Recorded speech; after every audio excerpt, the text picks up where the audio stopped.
Look, we are in a effed up situation.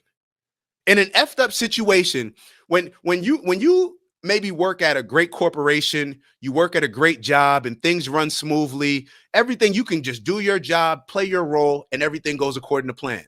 When you are in an effed up situation, you have to wear a whole bunch of hats. You have to do a lot more than maybe a teacher, let's say, at a school where the school's running properly. You have to do a lot more. You may have to even help support some of these kids financially. You're going to have to be their mommy, their daddy, their mentor, their big brother. You may have to wear a lot more hats because it's a effed up situation. Are we not in an effed up situation? Oh my God. Let me go off a little bit more. I think that there has been a built up resentment between black men and black women ever since the plantation. I think that as a man, you are supposed to protect and provide. And it doesn't matter the situation, it doesn't matter whether or not you believe slavery was a choice, but if you are enslaved and you're sitting there with your husband and your family, let's say you got there's you and your husband and you have two kids. One's a boy, one's a girl. And the master, the slave master comes in and rapes your wife as a man. Are you trying to tell me that that wife is not going to have any resentment for that man, whether or not that man has a choice or not? It's one of those situations where you can't win. It's like, damn, you're just going to let him rape me? Grape me, can't say that, I think. You're just going to let him grape me? Or it's like, well, if I fight back, then I'm going to die. Well,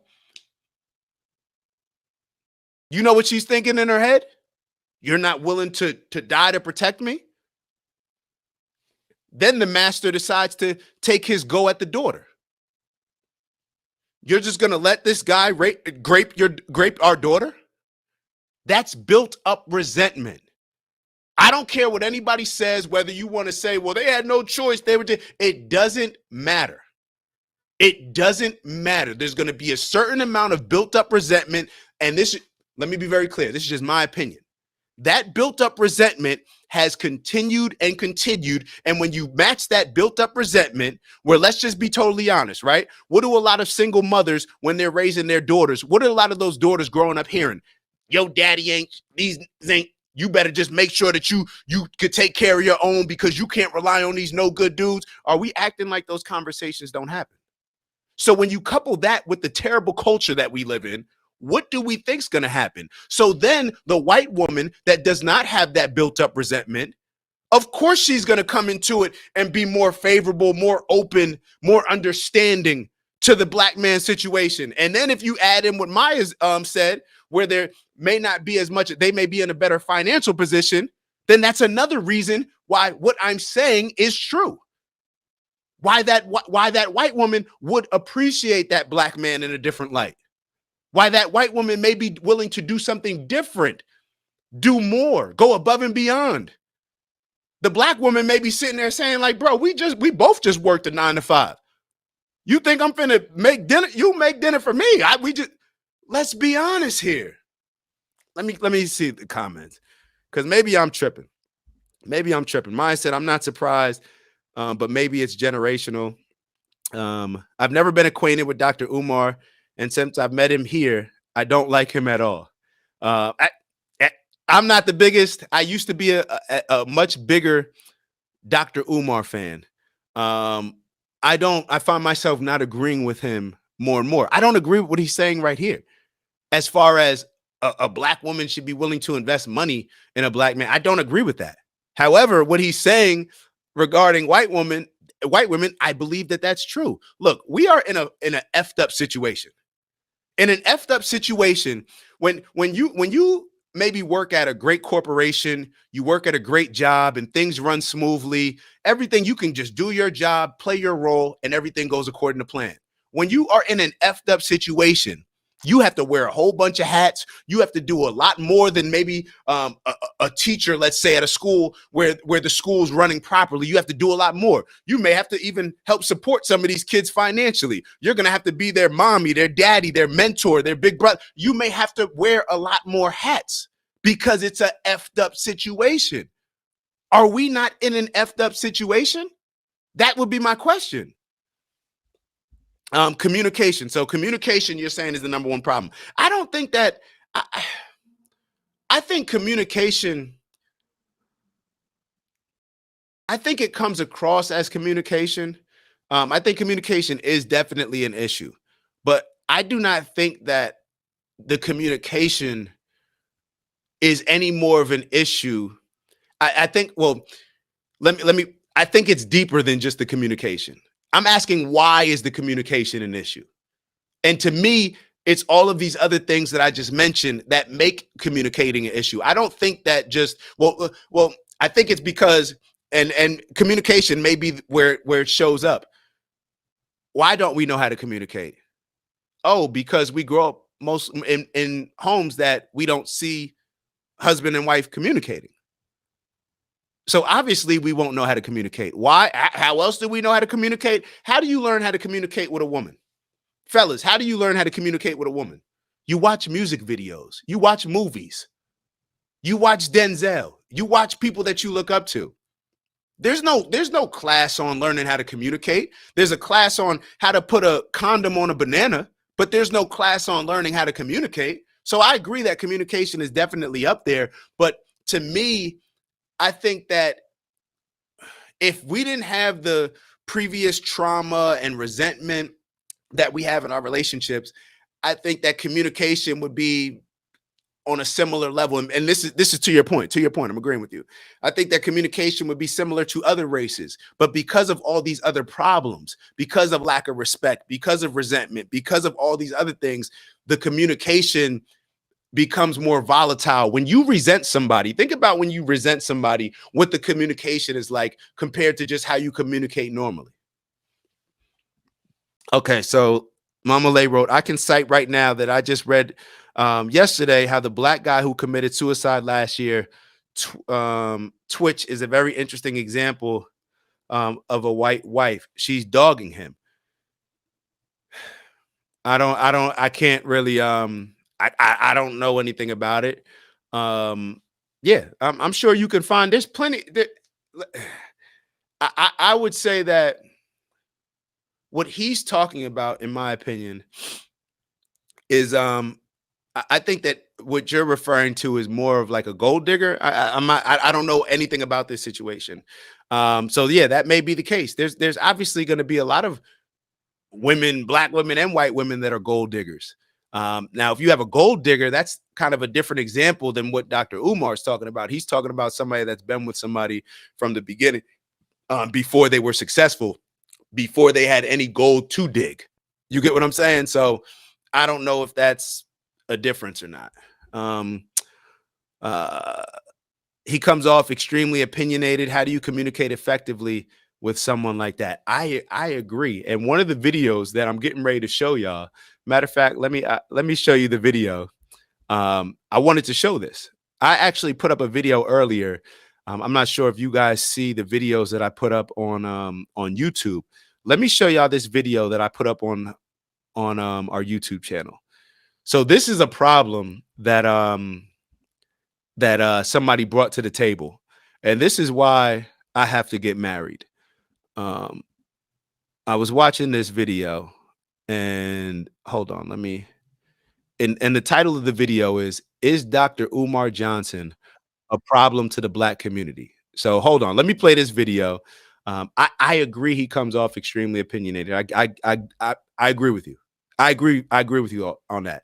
However, that doesn't mean that he's wrong on every single point. You know what I'm saying? I told y'all I totally disagree. I would never, if my daughter told me that she was investing $700 a month into it in a dude and his vision and his business, I could, I can only imagine. I don't have a child, but I would be very upset. I would think so. Um, oh, Maya was telling me a little bit about this, but I'm not too familiar with it. So maybe this is what I'll do. I'll get familiar with it, and then we'll definitely discuss it on Friday. The world has set it up that men can't cry, etc. Not necessarily race, but it makes it hard on men.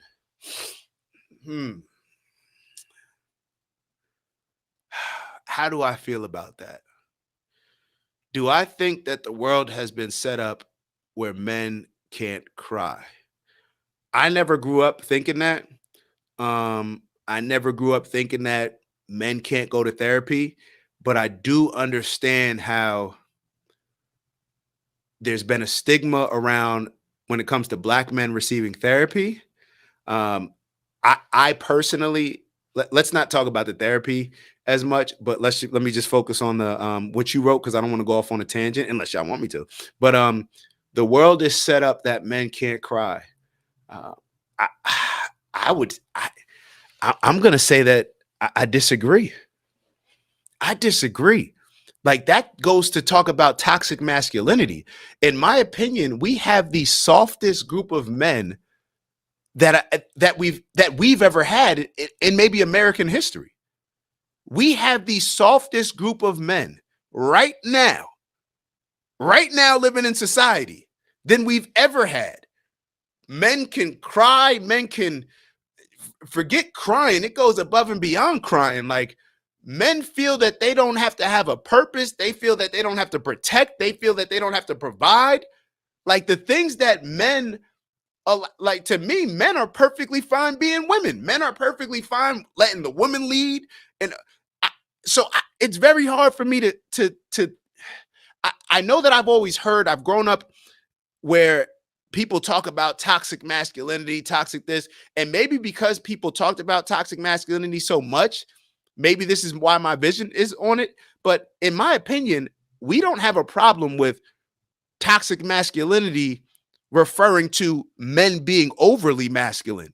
To me, when I see the majority of men in our society, the toxic masculinity is men being, can't say the P word, men being very soft, men being coddled, men being purposeless, men too in tune with their feelings more than just getting something done and winning, men complaining, men accepting being victims, men fighting for handouts, men, I can't compete unless it's a level playing field. To me, that's the world that I see. Maybe I'm off. Maybe I'm wrong. But I see black men crying on. Didn't we just have a conversation about this? I see black men crying all the time on TV. Nobody has an issue with it. I'm going to say something about it, but I don't feel that I'm in the majority. I think that this is the softest group of men that we've ever had in American society. The softest group of men. And in my opinion, that is where the cycle that we've gotten so soft that that's one of the reasons why all this woke stuff has died. Because all this soft stuff, we've realized that it does not work. It's not conducive to us being successful. It's us complaining, us being victims, and us caring too much about what people think, caring too much about, oh, this is unfair, so therefore I can't compete. Shut up and compete. Go win. Figure it out. But please tell me, maybe I'm wrong, but what is the saying? Hard times create strong men create easy times create weak men, and weak men create tough times. To me, we are in that cycle where we've had the easiest times between our parents' generation and us. Maybe just us, if you want to say it. And however you see it fit, we are living in that time where it's the easiest time and we've created the softest group of men. Maybe I'm wrong, but based on a lot of the complaints that we talk about on this show regarding men, based on a lot of the complaints that a lot of women have about men, based on a lot of the complaints that this lady that's interviewing Dr. Umar is saying, apparently we have a problem with men being soft and men not living up to their responsibility. It doesn't matter if just like Dr. Umar said, I agree with him when he says that racism or whatever, white supremacy, whatever you want to call it, is tougher and designed to target black men. I just don't care. It is what it is. It doesn't matter. The fact that it's like sports. If the game plan is to take this person out the game, then they must be a very capable player with a lot of potential. So I take pride in the fact that do you know how embarrassing it would be if whoever the powers that be, the man, whoever we want to call it, if they said, we got to target black women, we got to get them locked up and get them out the household, because with the men raising the kids, those men, they're going to raise some soft kids that aren't able to be successful. No, it's the opposite. Let's get these black men out the household, because the men are the people that bring the discipline, bring the leadership, bring the responsibility, the accountability to the table. That's what they bring. And that's what's most important, especially for a young boy who's growing in those teen adolescent years and becoming a man, to be successful. So therefore, he doesn't have to be a man who Dr. Umar is describing, who's making half or a third of what that woman's making and asking her to invest $700 a month in his business. I'd rather go work at McDonald's and stay up all night than ask my girl for matter. That's what I would recommend. Go get another job. Go hustle. Go do what the men that come to this country that stand outside of Home Depot. You can ask Maya. Ask Maya, how much do I respect those men that stand outside of Home Depot? I told her when we were getting the Christmas tree from Home Depot, I said, yo, one day I'm going to go out there and stand out there and see what it's like, what those men have to do. They get up early every day and report there like it's their job, may not have paperwork, but they're there to put food on the table. And we complain about it being so hard. Come on, man. Come on.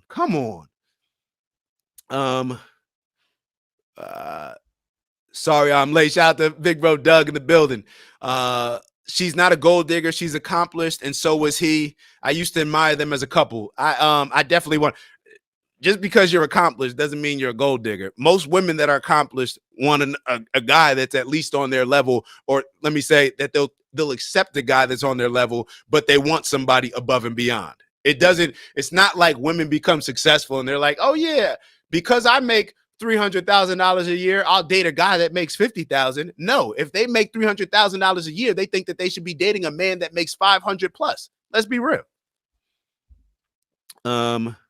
You know who I'm referring to, Maya. You're a communicator, Dak. I believe that I am a communicator. I do believe that I'm a communicator. I appreciate that. Okay, I see your point, but are the ones that have been crying straight? Yeah. Well, what's making them not straight? That's what I would ask. But the men that I see crying, no, absolutely they are straight. When I see Ryan Clark on ESPN shedding tears over something, when I see Randy Moss crying because somebody made a racist comment, what they do is the same thing that they used to do with the big Negro bucks that were slaves. They're going to take the strongest black man, the strongest, biggest, and toughest. They're going to emasculate him, and so that way they can control the other niggas. That's exactly what goes on right now. Bring me the toughest nigga you got. Put him on TV, and we're going to make him soft. We're going to make him cry. That's the game plan. Because once we do that and we make it okay for that big buck to cry, then everybody else will follow suit. This is how it goes.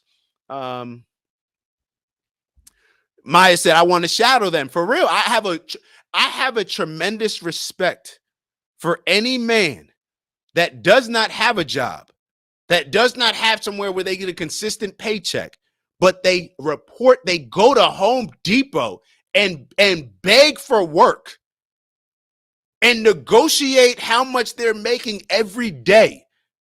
I have a tremendous respect for that. So when I hear people like Dr. Umar talking about getting $700 a month from your lady, like, what, bro? I don't know. Maybe this is why all the people in all these other cultures coming from Nigeria, Ghana, Jamaica, all these other cultures talk ish about black men and about black people in America being so damn lazy and not taking advantage of the opportunities that we have. Maybe this is the reason why. Unmotivated people. Yes, Leslie, the story is crazy, and the family is speaking out. I'm definitely like, we'll talk about that on Friday. That'll be good. Hot Topic Friday. All right. So let me actually. All right. So let me move on. Let me show y'all that video that I was talking about and the reason why I have to get married. Let me show y'all this.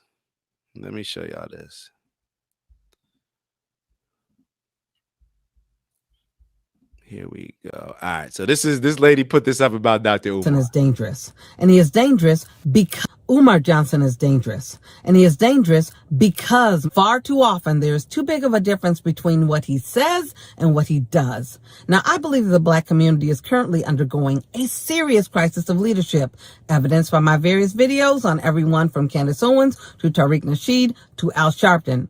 But very few I have found to be as fundamentally problematic as Umar Johnson. Umar Johnson, someone who dons himself as the Pan-African Prince, is a bastion of contradictions to the values and morals of Africa. I have found Umar Johnson to exhibit various levels of dysfunction, but the most glaring and profound examples of which are found in his words and deeds as it pertains to the Black family. And because I believe that you should walk it like you talk it, or lead by example, I do not find Umar Johnson to be a good messenger for this message, because Umar Johnson is dangerous. All right, so and he is dangerous. To your point, this is why I brought up Dr. Umar the other day. You know, I have to give Dr. Umar credit because, like I said, he helped me start my conscious journey. So I give him credit when it comes to that.